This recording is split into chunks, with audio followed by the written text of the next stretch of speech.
back to 613 Lift. I am Tim Walsh, your Vanilla Gorilla. I'm gonna take you through a back routine today. What we're gonna do, I'm gonna show you one of my favorite sort of tune-up exercises for the lats, just something that I use as a pre-pump activator, get lots of blood flow into that great big muscle, and then we're gonna hit the back from a lot of different angles so that by the time we've completed the workout, we will have hit every major part of the back. It's gonna be pretty straightforward. There's some things that I do a little bit differently than some of the other people that you'll see on YouTube. So I'm gonna explain the differences before I demonstrate them. And then please fire away with questions or comments down below and let me know what you'd like to see next time. Thanks so much, here we go. Okay, so what we're gonna do first, I like to use an exercise as a pre-pump or an activation for the lats. So today I'm gonna use a unilateral cable row. If you happen to be blessed, if your gym has one of these Life Fitness ones where there's two separate handles, you have the option to come slightly across the body, which is what I'm gonna do here. Nice big deep stretch, and then I'm gonna drive back, put my elbow in my back pocket for that maximum contraction. So big, overly deep stretch, drive the elbow back, give me that big squeeze. So I'm gonna run through 2 or 3 quick sets, maybe 10 to 12 reps per arm, very moderate load, 50 to 60% intensity. I'm not trying to grow, I'm just trying to get blood in the lats and all the fibers sort of fired up and listening, and then they'll be ready to go for my next big compound exercise. So here we go.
Before anybody asks or comments below, although feel free to, you'll notice I wear my belt.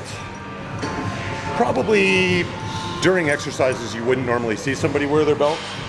I know people used to give my friend John Meadows shit for wearing his belt all the time, and I defy you to disprove to me that it doesn't make a little bit of positive difference even on pull down movements. I don't need it for spinal support, obviously, because I'm pulling, essentially, I'm trying to pull my body up. I don't need extra spinal support. And I can't explain the science, but there is a difference. I'm just stronger and more secure when I've got my spine reinforced when I'm doing pull down movements. So before you start firing away with the comments, yes, I've got my belt on for a pull down. Deal with it.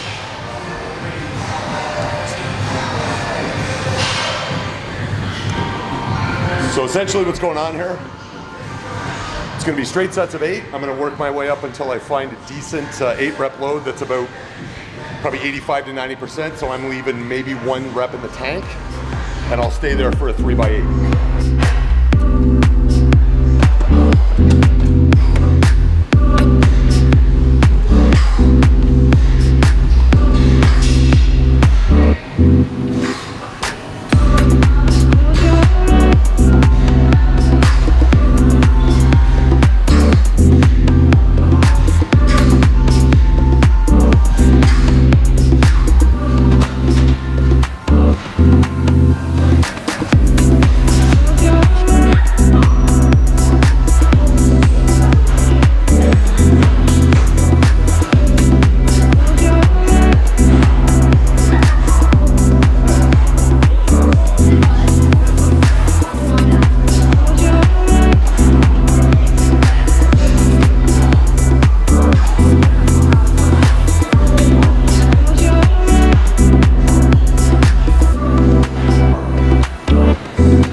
Okay, so coming up, this is gonna be my third and final work set of 8 reps. Certainly not what I would consider a max effort. I'm not gonna go to failure. I'm not gonna do a drop set, no forced eccentrics, nothing crazy. We will get into some crazy stuff a little bit later on. I'm essentially using this first big prime mover as still sort of a heavy tune-up for my central nervous system. I've got lots of blood in the lats now. When we move on to the next exercise, which will be 1 arm dumbbell row, that's where we'll get a little bit more crazy.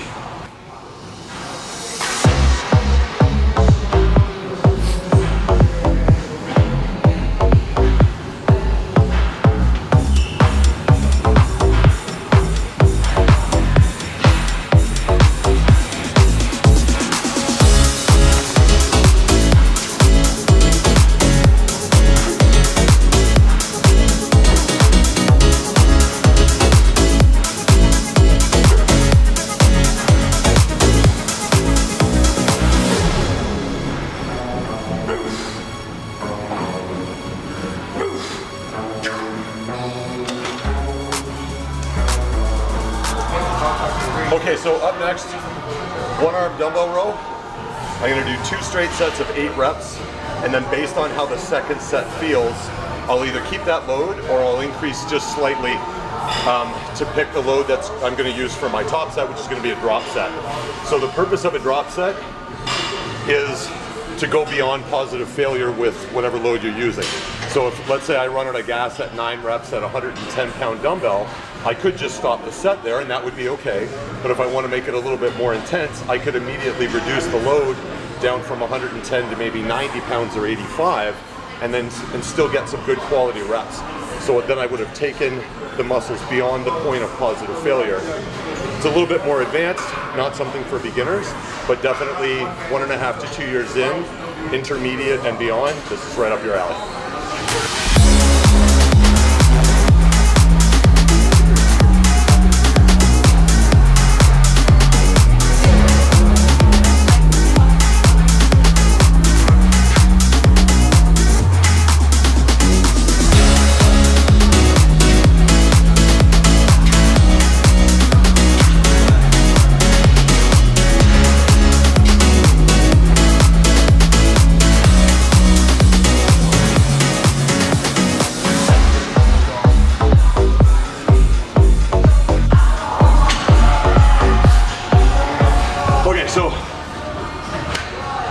This is basically going to be the exact same thing from the opposite side. What I didn't mention before, you'll notice in my execution, I'm trying to pull my elbow right back to my hip. What I'm looking for is lower lat activation. What I don't want to be doing is allowing my scapula to drift up so I get too much activation in the trapezius. This is not nearly as good as this for lat development, so that's really important.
goal in mind here is going to be as many quality reps as I can get with that 110 pounder. As soon as I have to start cheating reps, I'm going to drop it, take a quick breath. I'm not even going to use my strap to grab that 85. And then same thing, I'm going to get as many quality reps as I can. As soon as I have to start cheating, I'm done.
Hi guys, Chelsea here.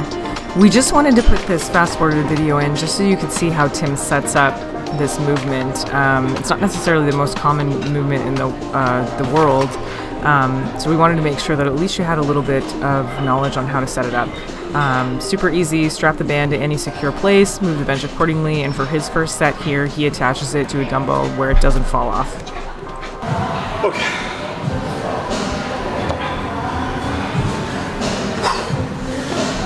So what we're going to do next is a variation on a dumbbell pullover. So the dumbbell pullover has long been a favorite lat activation exercise. It's got one drawback, for lack of a better expression, and that's this.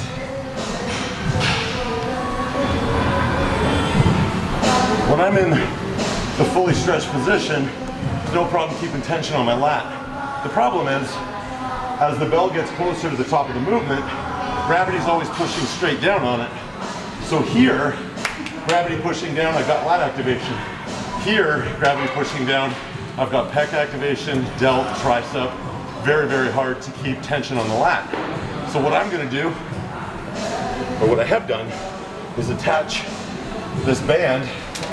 So what'll happen is, as I'm moving through the arc of the motion, the band will be adding resistance in this direction. So as I'm pulling over, it's actually going to force me to contract my lat even harder, rather than allowing tension to leave my lat. It's going to keep it focused, and that's where the big difference is. So if you've never tried this before, ideally what you want to do, this is a little bit heavier band tension than I would recommend. The skinny red band is probably a great place to start. And let's say you use a 50-pound dumbbell normally for a set of 10 or 12 dumbbell pullovers. You have to account for the extra resistance.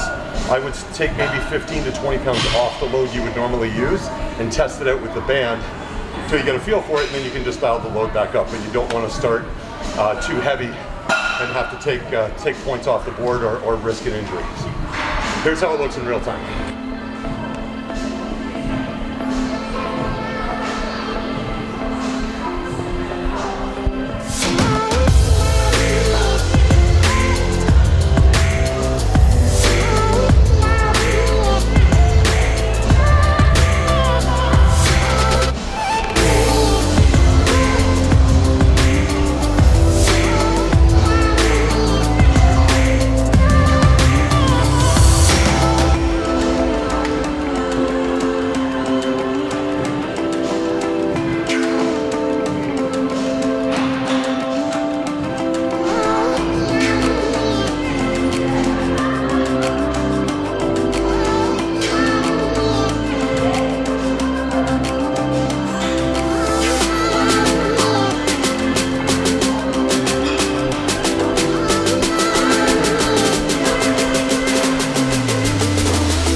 So one of the ways that you can increase tension at the top of the movement without having to increase the linear load is by moving the bench further away from the attachment point of the band. So what essentially that means is when I'm at the top of the movement, when I'm fully contracting my lats, I'll be working harder than I was on the previous set because there will be more tension on the band than there was on the previous set.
So that was definitely all the tension I need today. That was my second straight set of 10 reps. I'm gonna do one more set of 10 reps at exactly that tension. There will be no max effort. I guess you could call that my max effort set. This isn't really an exercise that lends itself to drop sets or forced eccentrics. Wouldn't really be the safest thing. So I'm just gonna work myself to the point of sort of positive exhaustion, and then we'll move on to the next exercise. It is so messed up. Like, it's really, you totally will. Like, it's being made. So one of the things that I've been told I've not worked with so far.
Okay, so we're gonna finish off with this chest supported row.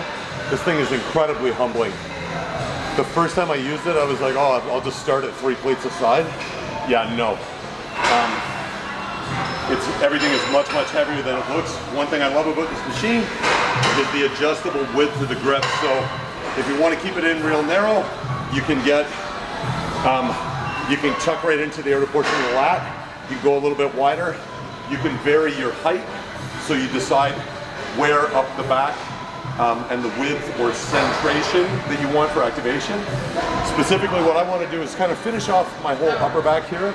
So I've got the foot height set up so that I'll be targeting, if you were to look at my back, if there's the top third, the middle third, and the bottom third, I'm looking for the middle third and the bottom half of the top third.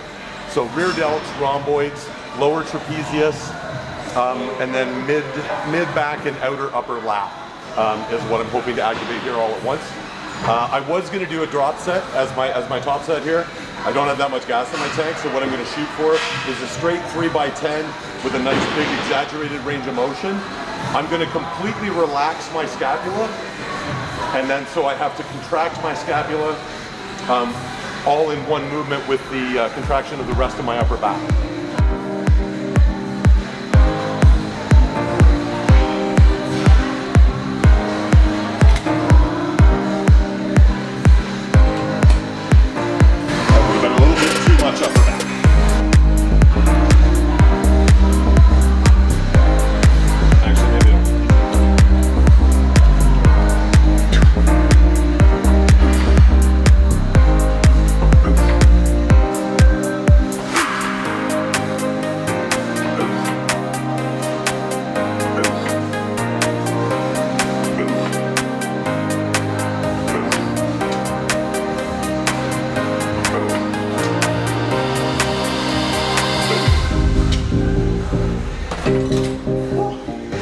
So that ended up only being 9 reps because, like I said, this thing is really humbling. And I ran out of gas at 9. Wasn't worth it to try and heave up an ugly 10th rep.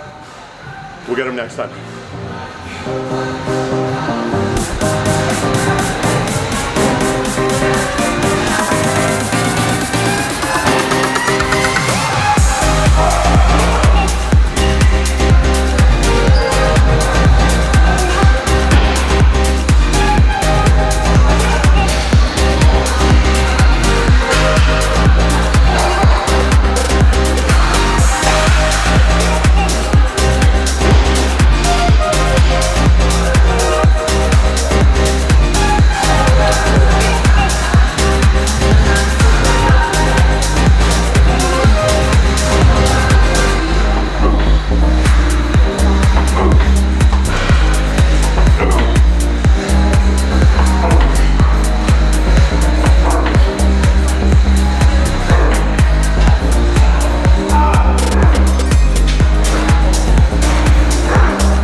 Chance to make a first impression, and it just occurred to me that your first impression of me shouldn't be wussing out and not doing the drop set as my last set that I had originally planned. So I'm gonna rep this out, get as many quality reps as I can, then I'm just gonna peel one plate off and rep it out, and then that'll be that. So, okay, here we go, last set. See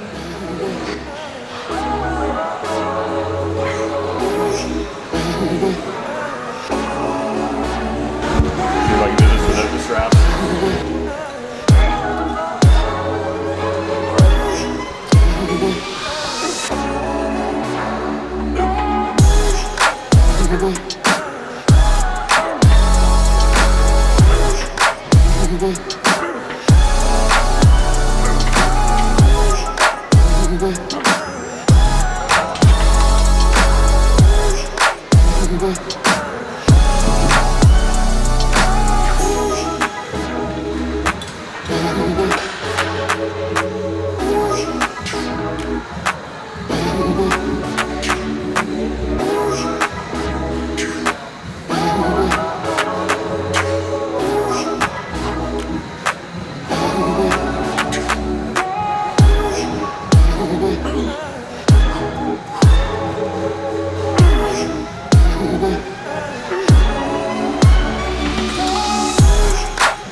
Thank you very much, everybody, for joining in today. It was a lot of fun. I think it's going to be a lot of fun as this channel grows and I get to know you better, you get to know me better. I think we're going to have a lot of fun.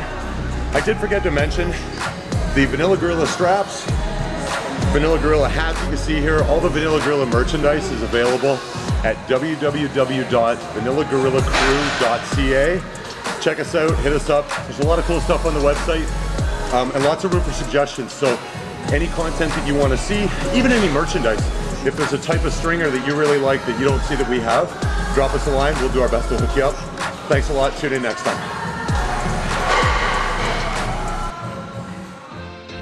Hey guys, Chelsea here again. We just want to send a massive shout out to 613 Lift and Nicholas Sonardo. None of this would be possible without your family that you build at the gym. The culture is amazing and we're stoked to be able to work out there. And another quick shout out to Mighty Mouse for holding the dumbbell for us. We're super grateful and none of this would be possible without any of you guys watching these videos. We're pumped to make this content for you and we can't wait for the future. Thanks so much and we'll see you on the flip side.